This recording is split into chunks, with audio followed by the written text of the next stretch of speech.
मुंबईतील धारावी भागातील संत शिरोमणी रोहिदास महाराज मार्ग हा चर्मकार समाजासाठी श्रद्धेचे प्रतीक आहे।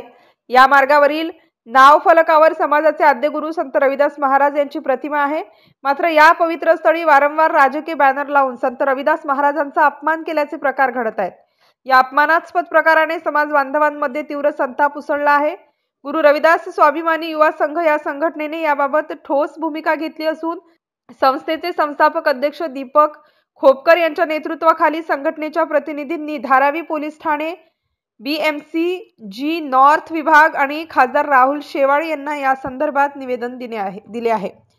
संघटनेच्या तक्रारीनंतर प्रशासनाने तात्काळ घटनास्थळी भेट देऊन संबंधित अनधिकृत बॅनर हटवले आणि दोषींवर कठोर कारवाईचे आश्वासन दिले आहे।